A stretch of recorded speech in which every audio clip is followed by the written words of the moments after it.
C'est ce que Dieu veut pour chacun. C'est que chacun ait, quand il reçoit la parole de Dieu, que le Saint-Esprit se déverse. Que le Saint-Esprit illumine. Que le Saint-Esprit puisse trouver une place. Et que le Saint-Esprit s'installant amène la personne à une vraie repentance. Amen. Et que la personne soit prête à reconnaître qu'il a tort, que j'ai mal fait. Amen. Et que la personne soit prête à se confesser. Amen. Que la personne soit prête à réparer. Amen. Si cela nécessite une réparation. Amen. Alléluia. Et l'Esprit parlait le mercredi. Il dit, en ce qui concerne la réparation, c'est un point dangereux. Alléluia. Parce qu'il y a des réparations qui sont difficiles. Amen. Il y a des réparations qui sont dangereuses. Amen. Et avant d'arriver à la réparation quand c'est difficile, il faut passer voir le pasteur ou le berger. Amen. Alléluia. Parce qu'il y a des cas très difficiles quand il faut les réparer. Alors il ne faut pas se précipiter seul à faire la réparation. Il faut venir voir le berger et voir ce qu'il en est. Comment faut-il aborder cette affaire? Comment faut-il aborder cette réparation? Alléluia. Donc, c'est de voir ici que chacun doit se repentir, s'il y en a, et que cette repentance, ce repentir profond, conduit au changement. Amen. Le signe du vrai repentir, voilà. Le signe de la vraie repentance. La vraie repentance a un signe, a des signes, mais je veux parler d'un seul, que je trouve le plus important. La vraie repentance, le vrai repentir a un signe.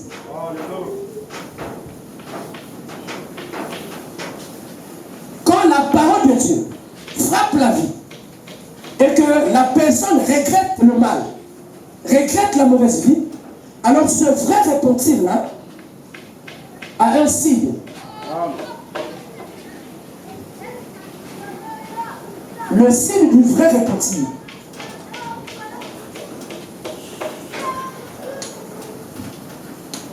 Le signe du vrai repentir, ou de la vraie repentance si vous voulez, le signe du vrai repentir, c'est le changement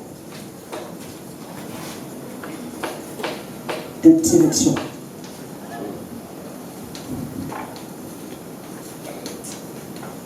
C'est-à-dire, c'est l'abandon. C'est l'abandon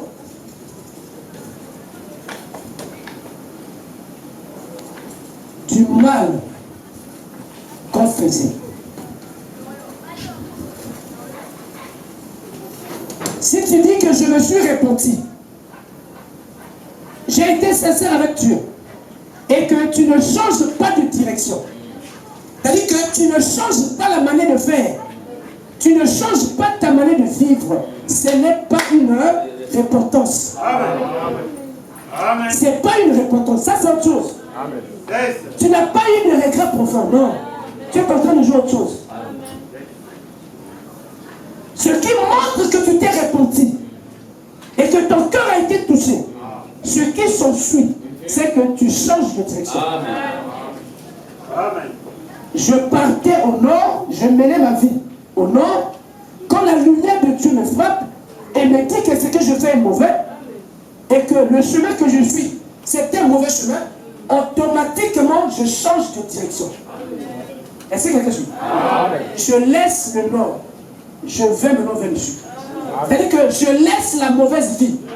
Je laisse ce que je faisais de mauvais, que j'ai reconnu être mauvais, il faut que je l'abandonne. Tant que tu n'as pas abandonné, tu ne t'es pas repenti. Ce n'est pas la repentance. Et nous avons le cas de Jésus. Jésus-Christ, on lui a amené cette femme, pécheresse, adultère, qui a commis l'adultère, on l'a frappée en flagrant délit d'adultère. Et la loi était claire. Il fallait lapider cette femme. Mais comme Jésus-Christ, la parole et la grâce étaient là. Alléluia. Alors le Seigneur demandant à ces hommes et à ces femmes qui les condamnaient, s'il y avait parmi eux quelqu'un de pur, qui n'avait pas de péché, Alors qu'ils accomplissent la parole que eux ils pensaient croire de Moïse, de lapider. Personne. Et Jésus, en tant que prophète, il discernait les vies de chacun. Il discernait la vie de tout un chacun. Il savait que le vieux qui est venu en premier là, hier, en cachette, il a fait ceci. Celui-là qui est là-bas, il a fait ceci. Et il écrivait. Et quand il vient, il regardait, chacun repartait. Parce que chacun se reconnaissait. Alléluia. Mais à la fin, qu'est-ce que Jésus a dit à la femme? Jésus a dit à la femme que puisque ces gens-là qui voulaient te faire du mal, qui voulaient te tuer, te lapider, puisqu'ils ne sont plus là, ils sont partis. Chacun a reconnu qu'il n'est pas digne. Le Seigneur, la parole, on voit la parole. Jésus, lui qui est né sans péché. Jésus n'est pas péché. Lui qui est né sans péché, il dit, moi non plus je ne te condamne. Écoutons ce que le Seigneur dit. Il dit, moi non plus je ne te condamne. Et il dit à la femme, va, tu es libre. Mais attention, ne pêche plus. Il dit, vas-y, mais ne pêche plus. C'est-à-dire que va, mais change de direction. Ne repars pas dans la même direction. Il faut que tu changes catégoriquement. Tu dois arrêter systématiquement. Avec ce qui était mauvais que tu faisais. Si tu as amené parce que il t'a attrapé en tant qu'adultère, alors ne refais plus cette vie d'adultère. Ce n'est qu'en ce moment qu'on va parler de la vraie repentance. Qu'on va parler du vrai repentir. Sinon, ça devient comme ACK. ACK du vieux monde. Ou encore, je ne sais pas, comme ICC. Ça devient comme toutes ces choses-là. Et ça devient comme ces autres loges des tabernacles aujourd'hui. Mais quand le vrai repentir est là, il faut qu'il y ait changement. Il faut qu'il y ait arrêt. Je ne peux pas me repentir pour continuer à mener la même vie. Pour continuer à faire la même chose que je faisais. Non. Il n'y a pas de repentance. Et la grâce de Dieu, la faveur de Dieu ne peut pas venir sur toi. Parce que quand nous nous repentons, je vais lire frère maintenant, vous allez voir que c'est au moment de la repentance, dans les eaux du baptême par exemple, ou même après le baptême, dans la vie chrétienne, quand on se répand profondément, c'est là où on reçoit beaucoup de grâce, beaucoup de bénédictions. Et c'est au travers de la vraie repentance qu'on peut même recevoir le véritable baptême du Saint-Esprit. C'est quand on se répand profondément. Donc, repentance ici signifie changement de direction. Repentance, se repentir, signifie abandon du mal qu'on a eu à faire. Alléluia. Bon, tout temps l'écriture, il est dit, de médecin. Je sors un signal du Seigneur. Le but a été marqué. Je lis une délivrance totale ici. Une délivrance totale, prêchée le 12 juillet 1959. Brochure, une délivrance totale. Le 12 juillet 1959, le paragraphe 77. Le Saint-Esprit dit ici. Il dit, si le cœur nous condamne, comme dit l'écriture de 1 Jean, chapitre 3, verset 20, si le cœur nous condamne, il nous faut une délivrance totale. Il ne faut pas que nous soyons une demi-église. Est-ce que quelqu'un est là? Amen. Il ne faut pas que nous soyons une demi-église. Nous voulons être une véritable église ou pas une église du tout. Amen. Nous ne devons pas être une demi-église. On ne veut pas être des demi-chrétiens. Alléluia. Mais nous voulons être des chrétiens entiers. Nous voulons être complètement, totalement chrétiens. C'est ça que, c'est ce dont nous avons besoin. Et c'est de ça que Dieu veut de nous. Je ne peux pas venir m'engager sur quelque chose et que je n'atteigne pas le but. Non. Quand je m'engage, il faut que le but soit atteint. Et le but pour lequel nous venons à Dieu, ce n'est pas que nous soyons une demi-église ou que nous soyons un demi ou une demi-chrétien, ou une demi-chrétienne, non. Ce n'est pas que j'avance un peu et que je laisse notre partie, non. Dieu nous appelle à être des chrétiens parfaits, des chrétiens totaux. Il ne faut pas que nous soyons une demi-église. Nous voulons être une véritable église ou pas une église du tout. Soit je suis chrétien ou alors j'arrête. Amen. Amen. C'est un peu comme quelqu'un qui se marie, que ce soit un homme ou une femme. Tu veux te lancer dans le mariage, il faut que tu comprennes c'est quoi le mariage. Quand tu t'y engages, tu dois savoir que tu dois être une femme au foyer. Et tu dois être un mari au foyer. Donc, tu ne peux pas être demi-femme ou demi-mari. Alléluia. Tu es marié, homme ou femme, mais tu m'aimes à moitié une vie mariée, à moitié une vie célibataire. Non. C'est simple, il faut que tu fasses le choix. Si le temps de se marier n'est pas venu, n'est pas arrivé pour toi, ne te marie pas. Reste célibataire. Et si tu trouves maintenant que le temps de se marier est arrivé, alors marie-toi. Donc on ne peut pas avoir deux entités au même moment. Être demi-chrétien, non. On doit être chrétien ou on ne l'est pas. Et si tu es chrétien, il faut qu'il y ait un changement dans ta vie. On n'est pas chrétien sans transformation. On est chrétien parce que la parole de Dieu est capable de transformer nos vies. Et c'est ça qu'on appelle un chrétien. On ne peut pas être chrétien et continuer avec les vieilles habitudes. Avec les mauvais comportements d'avant. Et tu dis que tu es chrétien. Et tu dis que tu es membre d'une église. Tu es en train de te faire du mal à toi-même. Amen. Tu te fais du mal à toi-même. Il faut que tu comprennes que tu dois l'être ou ne l'être pas. Atteins le but ou arrête de pousser ça.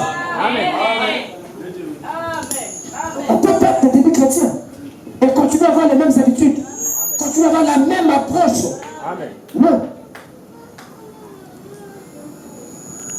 Ou pas du tout. Il dit, il nous faut être des véritables chrétiens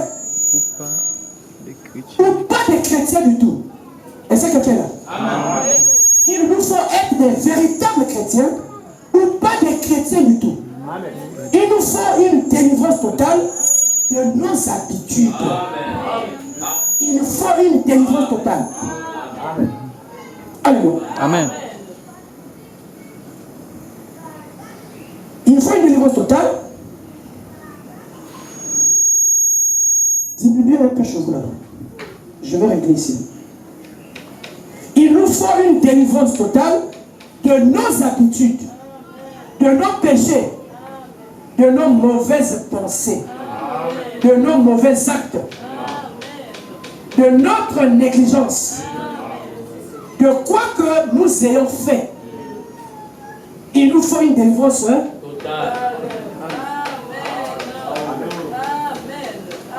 Si tu as eu des regrets, si tu t'es repenti, alors il faut que tu sois capable de reconnaître les mauvaises habitudes qui te conduisent.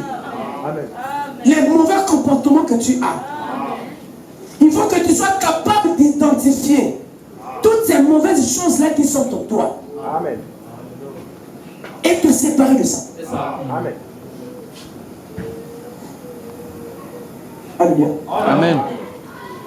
Donc ça ne sert à rien que nous soyons une église et que les gens continuent à avoir des mauvais comportements, des mauvaises habitudes, des mauvais témoignages. Tu es chrétien dans ton entourage, tu as un vilain témoignage. Attends, il s'agit de quoi?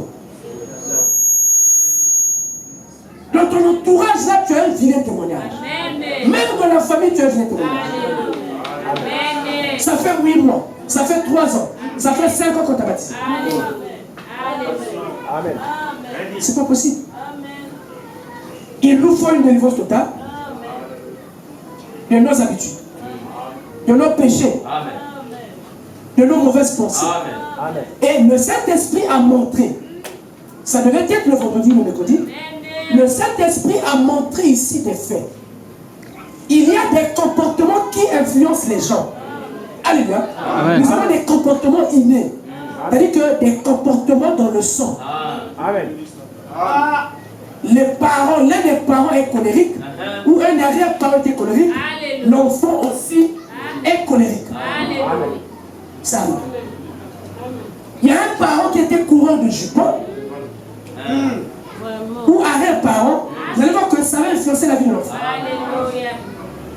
Ça, ce sont des habitudes, ce sont des pratiques qui peuvent suivre quelqu'un de par sa naissance. Qu'est-ce qui arrive? Est-ce que Dieu est incapable?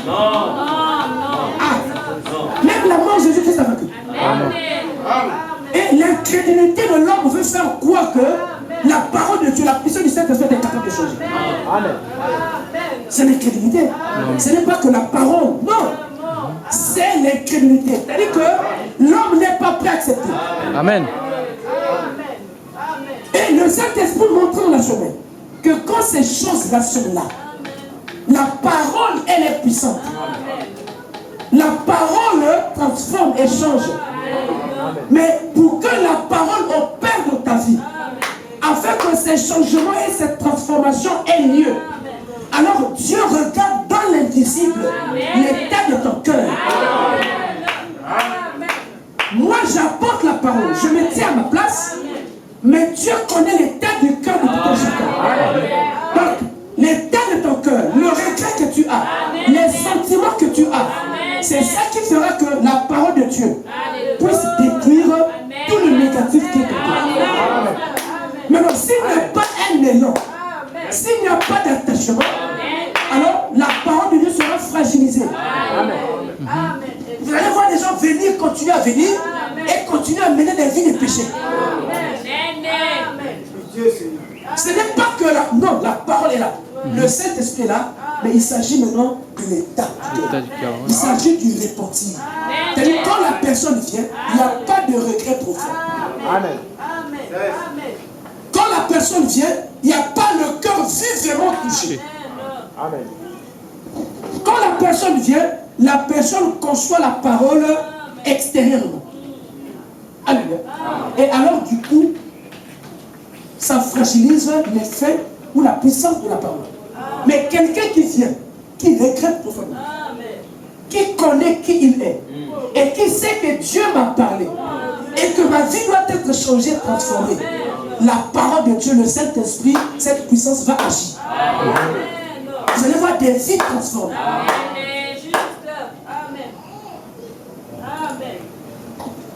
Des vies seront transformées. Mais si cela n'est pas, attends, comment tu vas dire, comment tu vas montrer que ton cœur est vivement touché si toi tu te lances pas dans la prière? Bon, tu ne demandes rien à Dieu. Qu'est-ce qui prouve que tu es vivement touché? Ce qui prouve que le cœur a été touché, que ma vie a été frappée par cette lumière, par cette parole, alors mon attitude change.